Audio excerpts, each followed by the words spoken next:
Our call to worship this morning was written by Annie Dillard. At a certain point, you say to the woods, to the sea, to the mountains, to the world, now I am ready. Now I will stop and be wholly attentive. You empty yourself and wait, listening. After a time, you hear it. There is nothing there. There is nothing but those things only, those created objects, discrete, growing, or holding, or swaying, being rained or rained upon, held, flowing or ebbing, standing or spread. You feel the world's word as a tension, a hum, a single chorused note, everywhere the same. And this is it, the hum. This hum is the silence. The silence is all there is. It's the Alpha and the Omega. It is God's brooding over the face of the waters. It is the blended note of 10,000 things, the whine of wings. You take a step in the right direction. You pray to this silence and even to address the world in your prayer. And distinctions blur. Quit your tense. Pray without ceasing. How quickly time has passed, yeah? We knew that this day would come, and yet its arrival is still, for me at least, somehow a little shocking. This morning I'm going to deliver my last sermon and preside over my last worship service with you as your ministerial student intern. I'll be here next week for the annual meeting, so you don't have to say goodbye today. But from here, the road widens. My road widens, and the turns ahead are just barely discernible. And for you as well, the unfolding of congregational life and your own journey continues. What a sweet time I've had this year. I could not have asked for a better internship congregation. You are a blessing upon my life. And I'm going to miss you terribly, and I'm going to cry. But let us take this time of parting seriously, this process of letting go. Let us take seriously our own heart's yearnings and hold them, and hold one another in deep care, and do so with an open hand. For it's only with an open hand that you can behold the deeper stillness that is at the heart of all love. And just as a flower crushed in the hand quickly wilts, so too does a love held too tightly. So we are letting go, and it hurts a little bit. But I promise that if we let our hands and our hearts open, we're going to get through this together. And not just be intact, but perhaps be even more fully aware of the wholeness that lives underneath.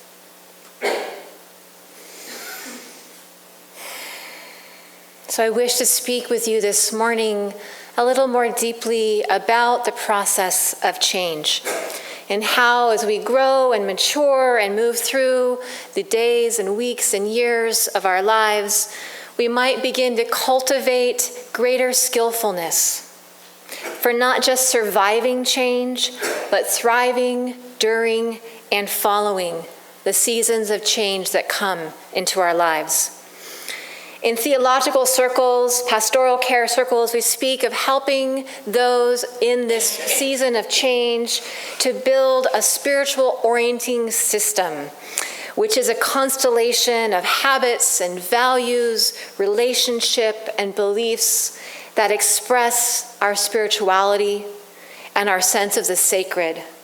And the goal is for such systems, such spiritual orienting systems, to be well integrated, flexible, differentiated, and benevolent.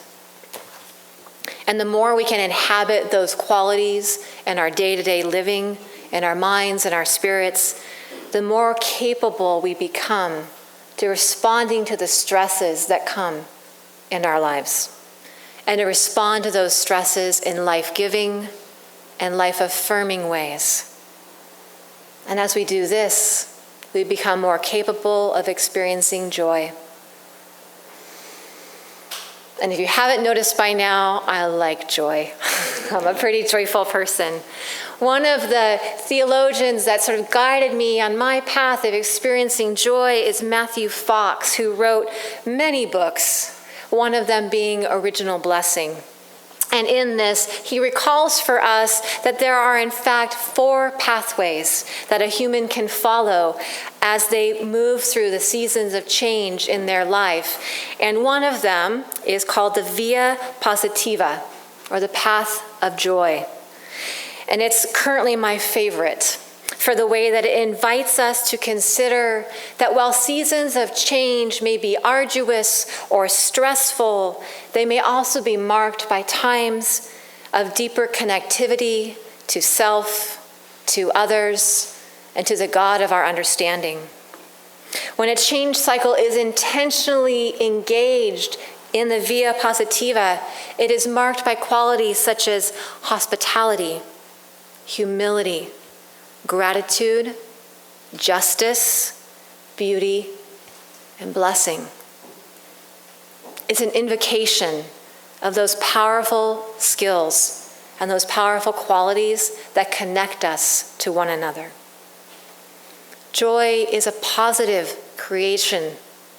It creates positive space where otherwise a void might exist, and invites us to breathe more deeply into the fullness of our experience, even when those experiences are stressful, even when those experiences are full of loss, disappointment, or grief.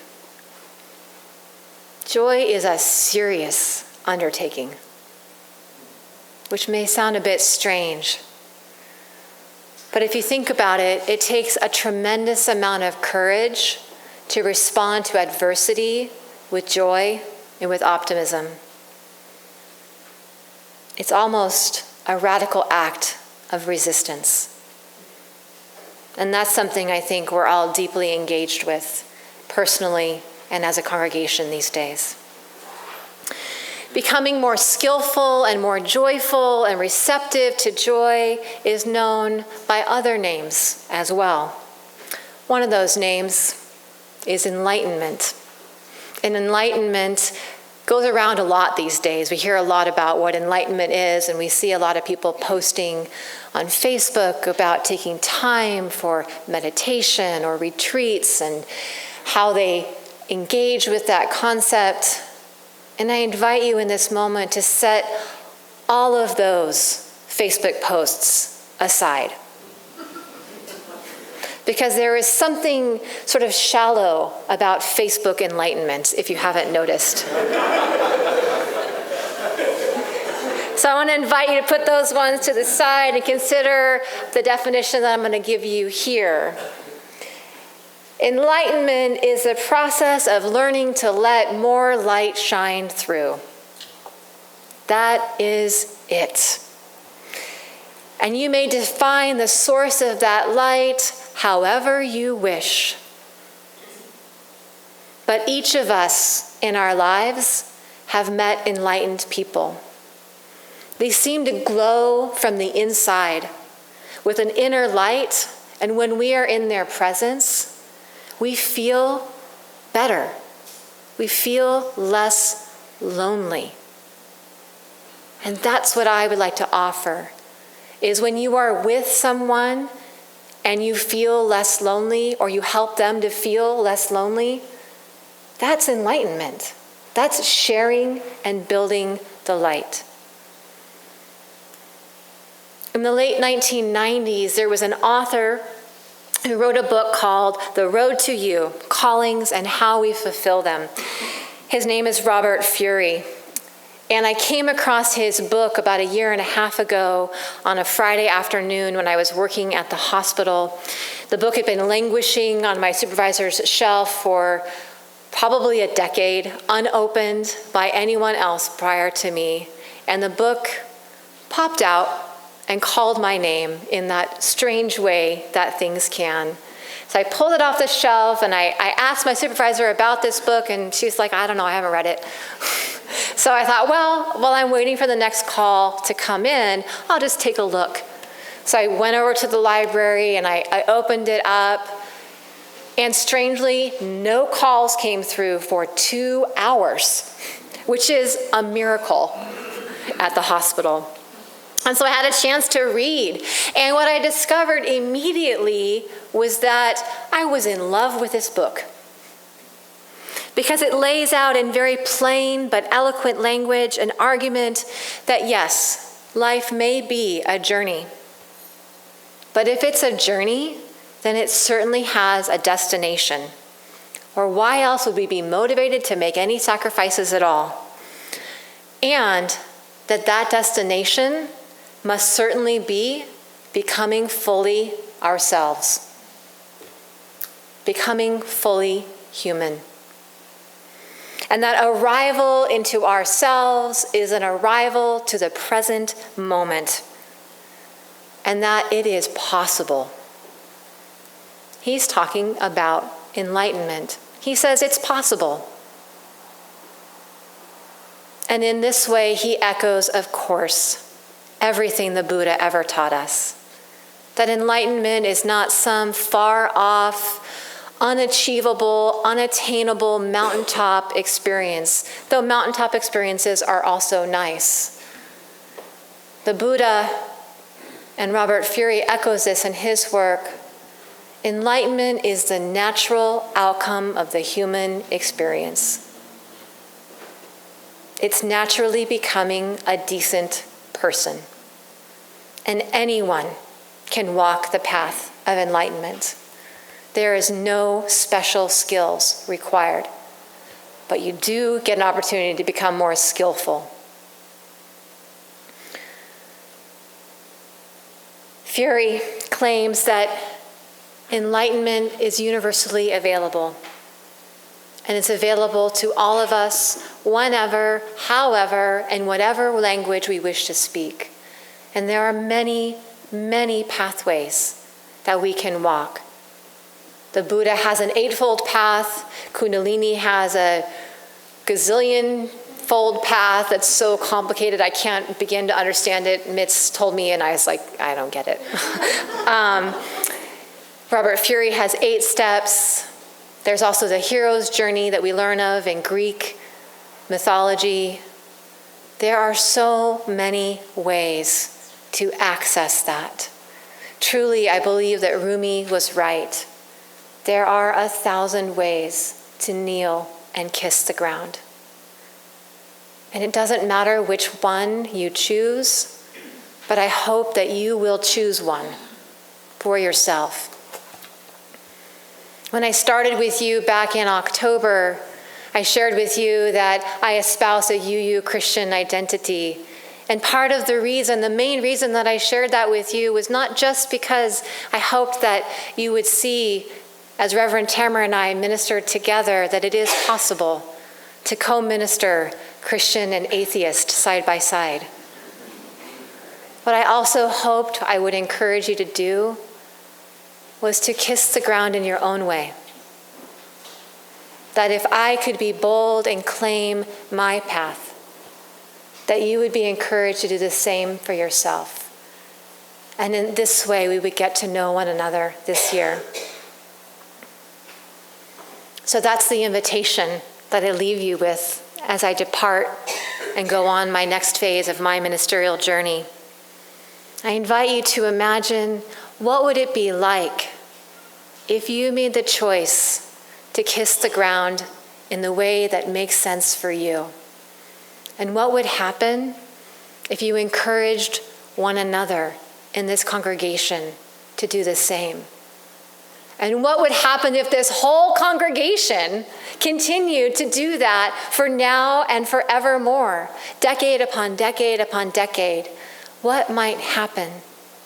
What resistance might we create in the world? What joyful resistance might we bring forth? Enlightenment is real. It's real. And it's attainable because the seeds of your enlightenment are within you. I can't tell you which path is going to work for you. I'm not here to tell you which gods are going to be efficacious for you or whether or not there's even a God involved for you. I'm just going to encourage you to find it for yourself and to take it seriously and to support one another as you all move forward, going forward. I know those seeds are there individually, and I have seen them flower and blossom among you this year as I've walked with you. And it caused me to fall in love with each of you, collectively and individually. You all already walk powerfully. I would even say that this congregation walks the via positiva.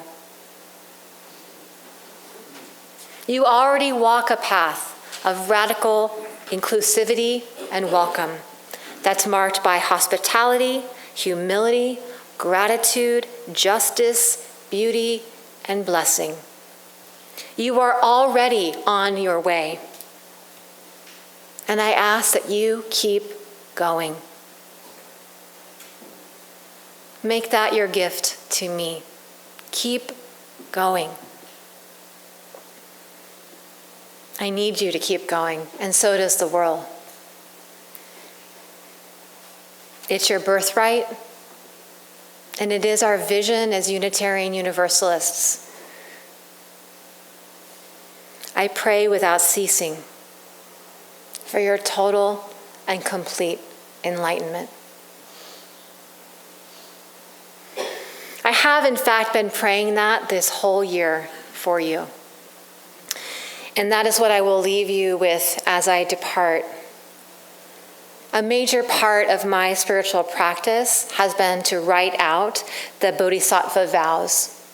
I began doing so in October at the insistence, request of a colleague of mine who knew that I needed more grounding in my life. And he tasked me with writing it out twice a week and reading it 3 times a week. And I have to say, I completely failed. I did not do it perfectly, but I did my best. And I wrote out the Bodhisattva vows as often as I could on whatever paper I could find. And it's long. It takes like 45 minutes, and your hand cramps because it's really long. But it worked. It worked for me. It worked to put more grounding in my life. And so I've actually brought them. Not all of them, but a fair number of them. A fair number of them, written out by hand. And I would like to offer them to this congregation as my parting gift. And so during the final hymns or at the end of the service, if you would like, I don't have enough for everyone. I am human. I couldn't write them all out. I did think maybe I could write 70. That just didn't happen. But if you would like a copy, you may come and take one. And here's the thing, since there aren't enough, perhaps this week you might take a time to write it out and then bring it back next Sunday and give it to somebody else who hasn't yet had it. And in this way, my gift will continue to move throughout the congregation. That's an invitation, not a requirement. or an expectation. You can just keep it for yourself. I also have a couple of just regular printed out ones, if you want that instead, because my handwriting is not perfect. And I just invite you to do that, and just to join me in that, and just try it out. And if that's not your flavor, then I encourage you this week to consider what your flavor might be, and just to taste that a little bit in your own way. And so I bring us to the end, short and sweet.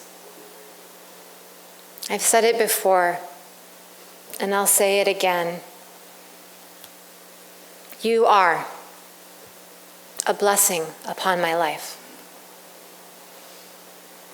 Thank you. I'm grateful for you. Thank you for taking me in this year. And be well, and take good care of one another. So mote it be. Amen. Our faith in this congregation is dedicated to the proposition that behind all our differences, beneath our diversity, there is a unity that makes us one and binds us forever together, in spite of time and death and the space between the stars. We pause in silent witness to that unity.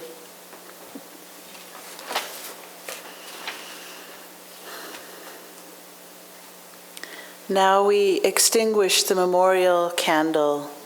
The warmth will be gone, and the light will cease to shine.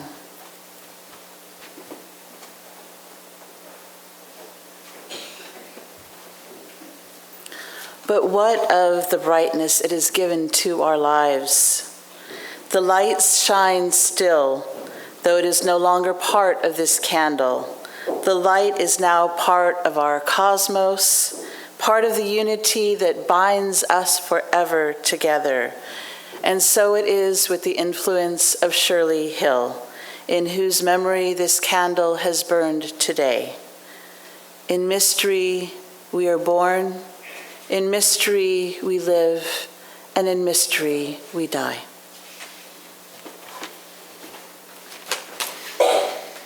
May the blessings of love be upon you. May love's peace abide within you. May love's presence illuminate your heart, now and forevermore. So be it. Amen. Blessed be. And now, as we extinguish the flame of our communal chalice, now is when our service truly begins.